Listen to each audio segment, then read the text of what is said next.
Hello everyone, my name is Rob, welcome to Kinetic Rugby League. In this video I'll be giving you my Super League Round 13 predictions. So last week, very happy with 6 out of 6.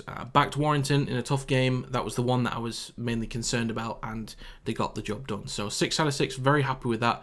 But two very important games towards the top of the ladder this week. So we'll crack on with the first game. Kicking things off, we have the Huddersfield Giants taking on Hull FC, starting with league position. Huddersfield are in 8th, Hull FC are in 11th. In terms of recent form in Super League, Huddersfield have only won 1 in the last 5 Super League games. Hull FC have won 0 of those last 5. In terms of my power rankings, Huddersfield are also in 8th and Hull FC are also in 11th. In terms of player availability, Savelio and English are expected to be available for selection, and Swift is still to be confirmed when he'll be available for selection. On the side of Hull FC, Joe Cater is expected to be available for selection. So for this game, Hull FC are still abysmal in defence. In attack, I have said this before, I do like their energy. I think they are playing with a little bit more energy. They are connecting a bit better, and with Jake Truman in there, they definitely will look more potent with the ball. That being said, on the side of Huddersfield, I think even though they're very inconsistent, they're still significantly stronger than Hull FC. I think they'll be fairly comfortable in this game because when they start throwing the ball around, they can create opportunities left, right and centre, and Huddersfield can be scary in attack. So I wouldn't be surprised if they put up a ridiculous number of points here because defensively Hull FC, they still need a lot of work. But I've always said this, or at least for the past few months anyway, Huddersfield very inconsistent on both sides of the ball. So I think Hull FC will definitely find ways to score. They'll find holes in that Huddersfield defence, and with their energy, they'll keep working Huddersfield through the middle and they'll end up in good field position. It's just whether they can spread the ball well and create some great opportunities in the red zone. And on Huddersfield's side, they just need to make sure that they can control the game, not let momentum shift like they have done plenty of times this season, and just really control and dominate in the middle and spread the ball around like we know that they can.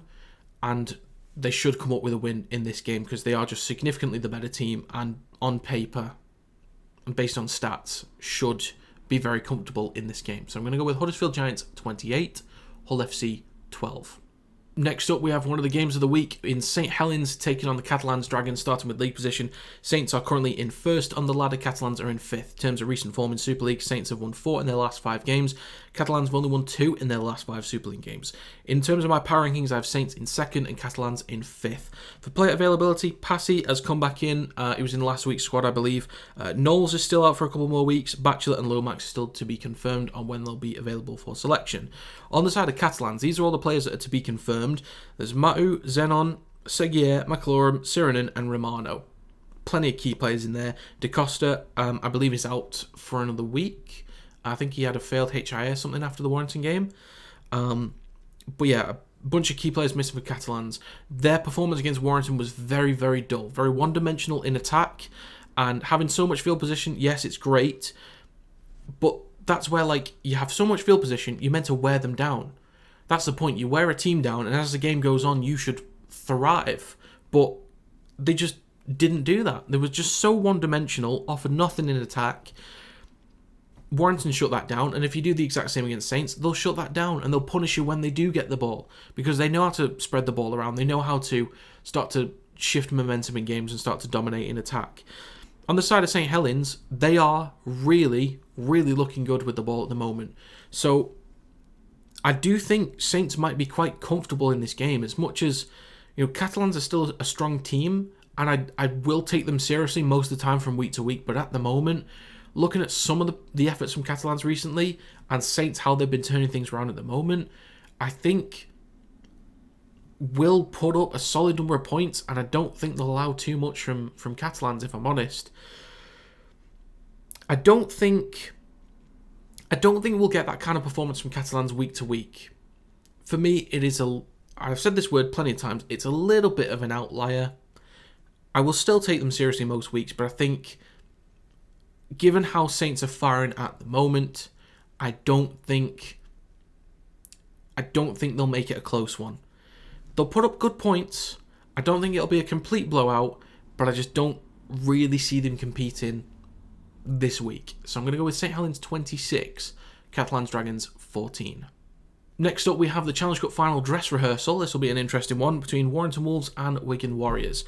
Starting with league position, Warrington sit in third, Wigan sit in second. In terms of recent form in Super League, both have won 4 in their last 5 Super League games. And in terms of my power rankings, I have Warrington in third, Wigan in first. For player availability, Geordie Crowther should be available for selection. I think there was a slight nagging injury with him at the moment, and Philbin is to be confirmed. Only player on the injury list for Wigan is Willie Isa, who's to be confirmed. I also heard that George Williams has a one-match ban, I believe. I only heard that about 5 minutes ago, so I'm not entirely sure whether that's true or not. But I'll assume that that's the case, because I don't know how many players are going to be rested. I think the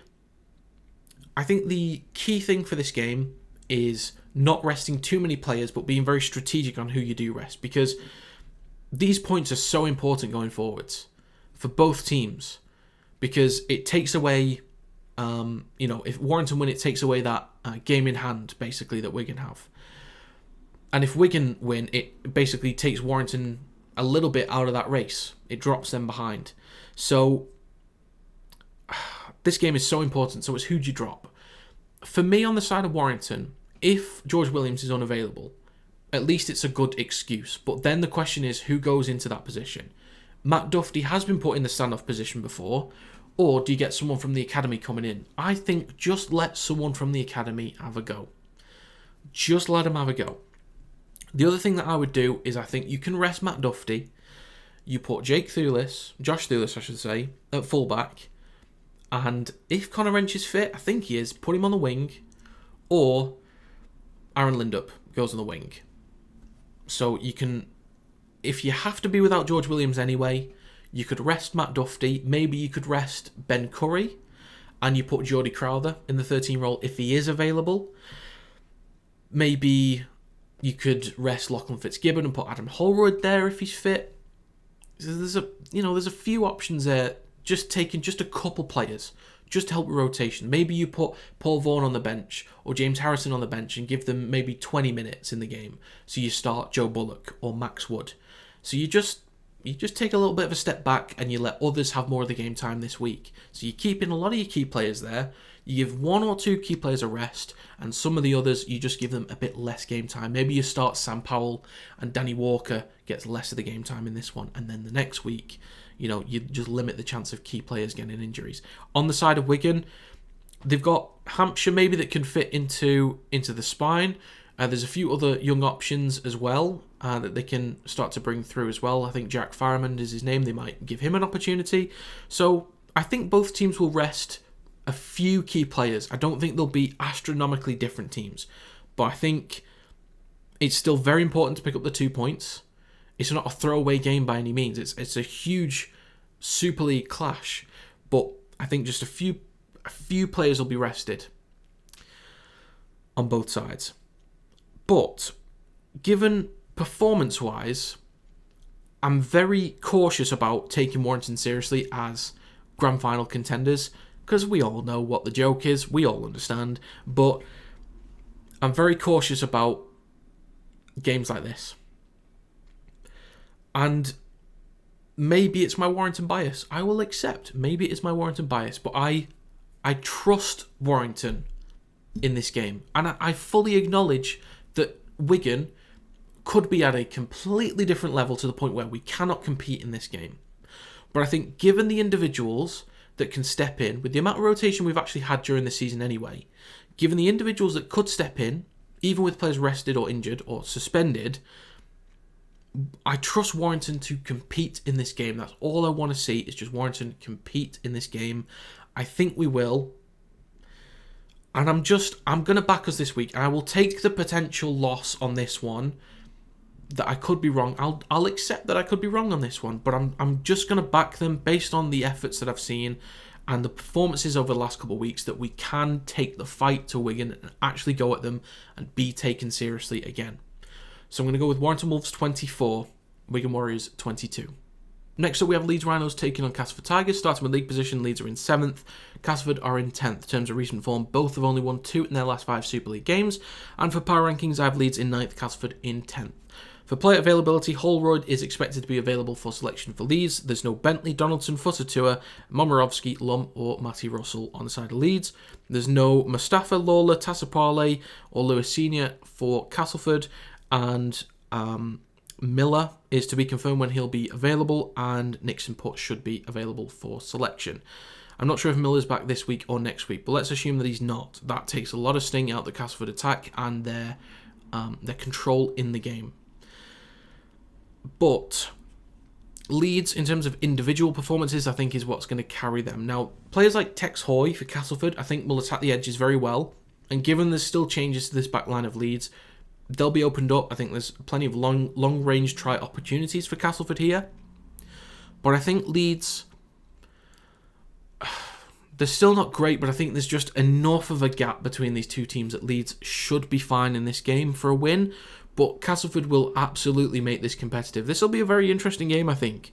This will be very back and forth. I could see a point where Castleford actually take a lead early on and Leeds fight back. I think momentum will change over and over and over again during this fixture. I think ultimately, based on the individuals that Leeds have, I think they're just good enough at the moment to pick up a win in this game. But as I said, it could easily go back and forth. I'm not entirely convinced that Leeds will win this game, but I'm just confident enough to back them. So I'm going to go with Leeds Rhinos 28, Castleford Tigers 22. Next up, we have Hull Kingston Rovers taking on Leigh Leopards. In terms of league position, Hull KR are in 4th, Leigh are in 9th. In terms of recent form, both have won 3 in their last 5 Super League games. And in terms of power rankings, Hull KR are in 4th and Leigh are in 6th. For player availability, there's no Gildart on the side of Hull Kingston Rovers, and Burgess is expected to be available for selection. On the side of Leigh, there's no Wild or Asiata for a couple of weeks. Wild a little bit longer as well, possibly the season, I can't quite remember. And then Brand, O'Brien and Nakabue could all be available for selection in this round. I see both teams throwing the ball around a hell of a lot in this game. I think defensively, there's going to be plenty of holes, because Niall Evalds on the edges will find gaps in this Leigh defence. And then you've got Moylan and Lamb working together in the 6 and 7 role will find gaps in this Hull KR defence, because both these teams, defensively, they do have their issues. In attack, when they are throwing the ball around, they are very exciting. And when they last played in the Challenge Cup, 6th round or quarters, I think it was quarters, it was an intense game, a very intense game, and that's where Leigh really started to turn things around a few months ago. But yeah, as I said, both these teams defensively seriously need some work at the moment, and Hull KR want to find a bit more consistency against decent teams to stay within that fight, stay within the conversation near the top of the Super League ladder. And Leigh, they need to pick up big wins like this to really start to push back in that playoff fight again. So I think both these teams will throw the ball around a lot. They're going to wear each other down a hell of a lot, but I think ultimately, based on the fact that Hull KR are just the better team right now, I think it's Hull KR's game to win. But I think there'll be plenty of points in this game, tons of points. So I'm going to go with Hull Kingston Rovers 30, Leigh Leopards 22. Finally, in round 13, we have Salford Red Devils taking on London Broncos. In terms of league position, Salford are in 6th, London are 12th. For recent form, Salford have won 3 in their last 5 Super League games, London have won 1 in their last 5 Super League games. And for my power rankings, I have Salford in 7th, London in 12th. For player availability, Sidlow, Olmenroyd, Cost are all to be confirmed on the side of Salford, not entirely sure when they'll be available for selection, and Dean Purata should be fully fit for this game and available for selection. London were completely demolished by Hull KR.